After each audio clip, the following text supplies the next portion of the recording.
You know, from a very cold Netherlands, and here for the Inter Expo, and indeed the 32nd Inter Expo. And what I have seen over the years is where the whole constitutional relationship has gotten more importance, has gotten more significance in the Inter Expo. So, of course, in this Inter Expo in 2022, what we're hearing is a lot regarding the relationships in the kingdom, equality in the kingdom, and I think important is to decide what we do with the information that is given and presented here at the Expo, because we have many scholarly presentations, academic presentations, and we also have political presentations and representations.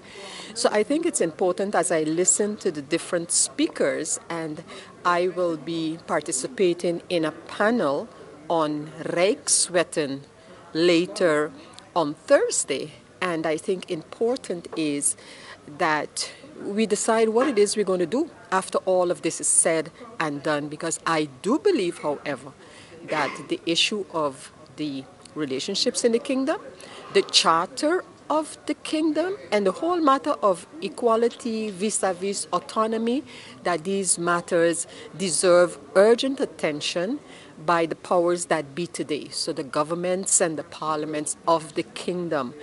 And we can't continue, to criticize the relationship without making a firm agreement that we want to do something about it. We have not had the opportunity to sit together, especially as Caribbean islands and territories, and decide on a way forward.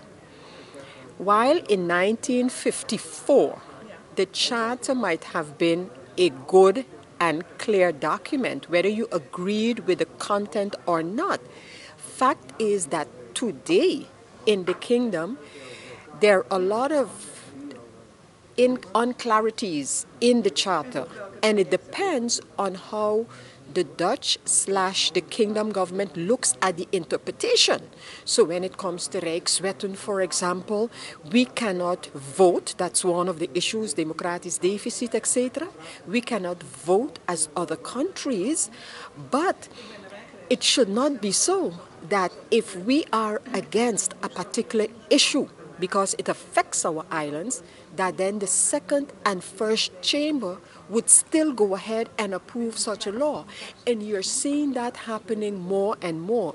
De consensus kingdom law, dat is een beetje van een compleet andere kleur.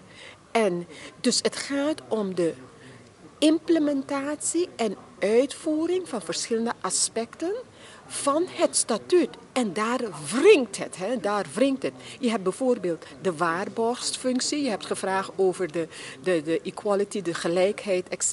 Je hebt bijvoorbeeld de waarborgfunctie. En dat wordt te pas en te onpas gebruikt.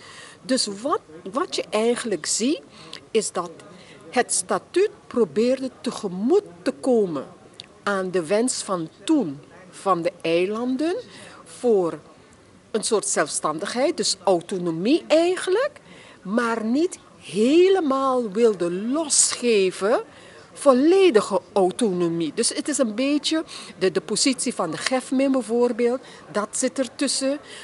Speciaal gedelegeerden die afgevaardigd kunnen worden naar de kamers.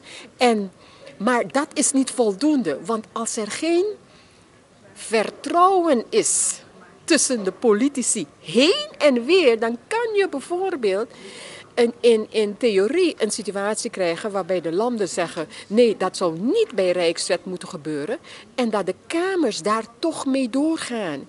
We hebben gezien bij de geschillenregeling bijvoorbeeld, daar zijn we tot aan de kamers, dus tot aan de stemming over de wet gekomen. Die is door de Tweede Kamer.